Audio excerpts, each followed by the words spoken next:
some of us were ill. I'm not gonna lie, I was. Some of us, were busy looking too pretty for the club. No, some of us were just ill. That's it. Okay, fine. But anyways, we're back and we're back with the bag. Obviously, a lot of things have been happening since when last we had a video, and we're just going to talk about things that are trending right now. Okay, so first up, this is really might stir up a little bit of drama. Palestinian leader, former Palestinian leader Yasser Arafat, who supposedly died of a heart attack. Well, Swiss forensics have carried out, tests and DNAs and all sorts, autopsy, yes, and they've come out to say that he actually died from poisoning, and they're saying it's a radioactive polonium that killed the former Palestinian president, not heart. It was cardiac arrest? Yeah, that was what the speculation was back in the early 2000s. So now, and what's really scary about it is the fact that they're coming out to say that the only possible threat to Arafat's government back in the day was Israel.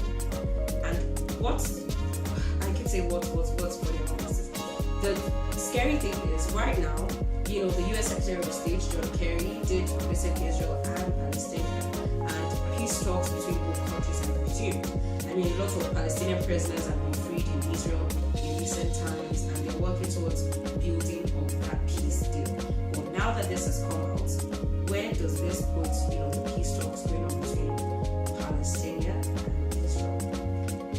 The funny thing about this whole dying from suspicious substance, the same thing with Abacha. Yeah. The same thing happened with Abacha. So, it seems like, when, like a leader, they take him out and say it's a heart attack or something like that. Yeah. But with the peace talks, I don't think it's very healthy for peace talks right now. If it's coming up, if it has happened, it has happened. Anything that's going to happen now with this information is just going to trigger up animosity. Yes. And it's not going to lead to anything progressive. So I just feel that it has been done, it has happened. If their peace talks are going to go on, let them go on despite the fact. Yeah, because I don't even know why they are digging up this stuff right now. it served like a kind of diversion. Instead of taking care of what's happening right now. Talking about the past. Quite fine. We have the information. We know what happens now. What happened now. Let it be a minor thing. Let it not be like what is comprising the whole matter.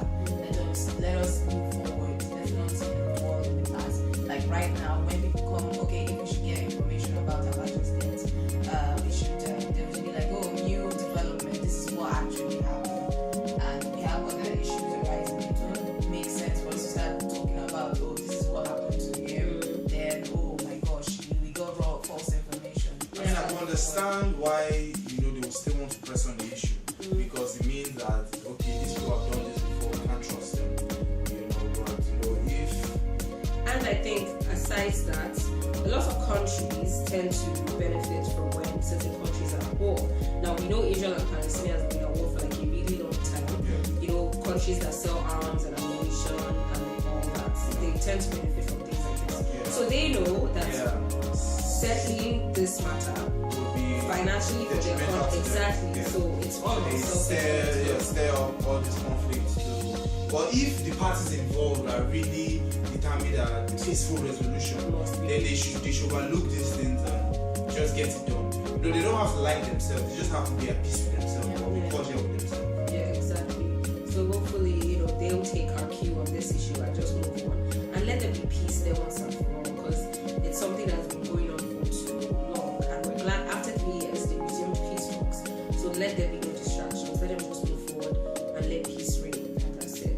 So we are bringing it back home. Something has happened in Nigeria. Atambi. The president has asked lawmakers to extend the state of emergency in Yobe, Adamawa, and Borno for 6 more months, to facilitate the fight for peace. So, it has been approved by Senate, so it looks like there will be another 6 months of military operation in those 3 states. It's funny that they call it state of emergency because in the state of emergency, I know. The one that was instituted by Olusegun Obasanjo,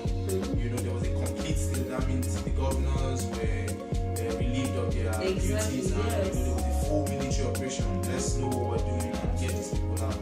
Because 6 more months of wasting human lives, 6 more months of wasting both civilian and military lives, of resources, and I feel with the time that has passed, if it was a full military operation in this area, I think by now we should have gotten rid or gotten to the end of this saga. Another thing is, yes, we know Borno, Adamawa, and Yobe are like the heart of this whole fighting, but those are not the only northern states affected. So what happens to a state like Gombe, where people have been killed? Fulani herdsmen, Boko Haram insurgents have killed people.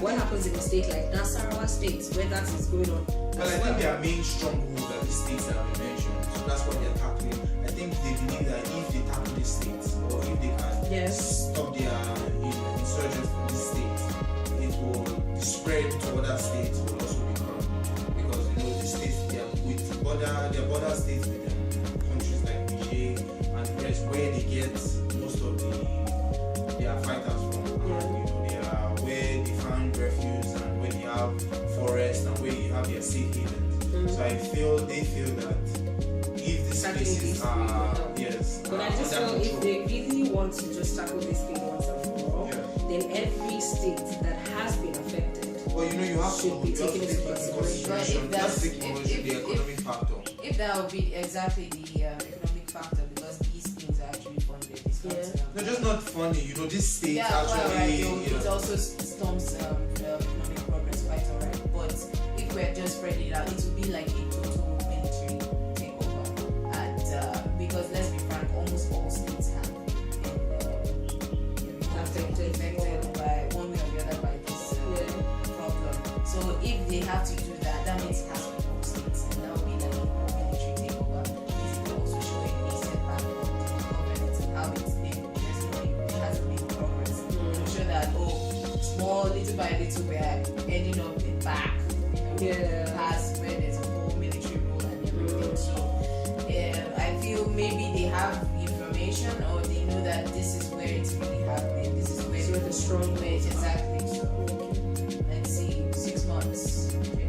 I just feel, just do everything once and for all.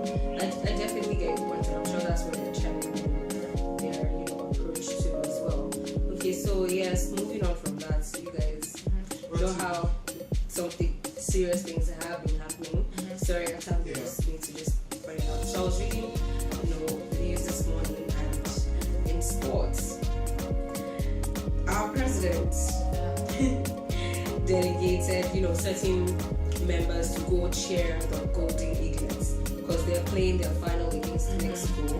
That's tomorrow, I believe. So guess who our, delegation consists of? He's assisting a lot. No, I think this is actually our Senate President, David Mark, and our Special Advisor on Special Duties, Alhaji Tamimu. And it just had me thinking, I'm sorry, there are too many things going on in the country right now for you to be appointing your Senate President to go cheer your Golden Eaglets. That's not even like the national team, that's like the under-17 team. There's so many pressing issues. I mean, take into consideration that the Senate just resumed yesterday. And then now, the Senate President has to travel again. Well, if he's not around, that doesn't mean what can go on. I don't even see... But that doesn't make us it doesn't make us look serious. Why are we stretching it? Because I don't even see their essence in the first place. I've not really pinpointed the thing they do that's useful. So you're just saying like they might as well. They might as well. Take it out. Let them add to our cheering squad and be our supporters club. Maybe if we get the cup, I'll feel better than him sitting on that seat actually, knowing how much. So if he goes there, cheers them on, they win, I'll feel he has accomplished something. Okay. Sorry, sir.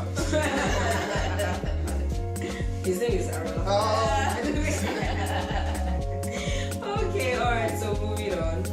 Yes, Atambi. It's good, on military action has produced results. M23 Rebel Outcome, they've been in operation for about 20 months, and military action has finally caused them to disarm. So they've their leader was caught in Uganda. Okay. Yeah, he surrendered in Uganda. Surrendered. After they declared disarming. Yeah. So that's a positive sign, because most of what we see is continuous with Al-Shabaab, with M23, with Boko Haram, with Al-Qaeda, with Taliban. It's just reinvigoration of reinforcement different of these terrorist groups and disturb the peace. Okay, so that's a good thing. Their fear was the fact that he surrendered in Uganda and they were contemplating taking him back to Congo. And they're saying if they do that might actually stir up his supporters to say, why do you want to try him, blah blah blah blah blah. So that's still in contention, but the fact that they already surrendered, we're hoping they'll just use that to say, okay, fine, let's move on from that. So away from terrorists and our Senate presidents going to chair exactly. My name is Dolapo. Why? Mascot. Entertainment news. Okay, in the world of entertainment, one they called Don Jazzy in the news. When you hear the kick, Oh shit. Amazing. Recently, one they called released a brand new track called Baby Face, and Don Jazzy took out this wahala on Twitter saying that one they called stole the song from him. You think it's Don Jazzy's song that he wrote, but in reality, he released it against should I say without approval of the Bavarian Records.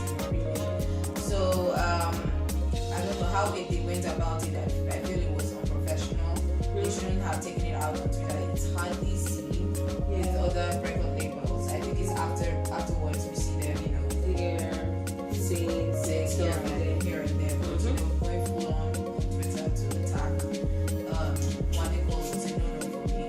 You know what made me laugh was the minute I saw Don Jazzy's tweet saying, do the right thing or something, I just knew this wasn't going to end well. Yeah. I knew this wasn't going to end well. The thing is, you guys, One Day and Don Jazzy have been together since One Day Bunch, Don Jazzy were together. So even there have been times where along the line you guys argued. Maybe a certain song, One Day probably felt wouldn't get the push needed. They would have argued on a lot of things, and songs included. So why decide to now take it on Twitter? And I saw One Day's tweet where he said, "You have my phone number. Why didn't you just call me and tell me instead of going on Twitter?" And I totally agree. But I just feel this world is just evolving and changing to a certain point where celebrities don't see themselves as celebrities anymore. I think they're tired of that fame and they just want to live their lives like normal people. Because don't forget Wakonzi and Davido. Yeah. Theirs was like early this week. Yeah. And what annoyed me was that Wakonzi came out to say he's apologizing and he didn't mean the things he said. He wasn't trying to insult anyone, but it was obvious you were. So that happened earlier this week. Then there was Mahida and Charles Novia. Yes. That was also there. Please, can we not dignify her?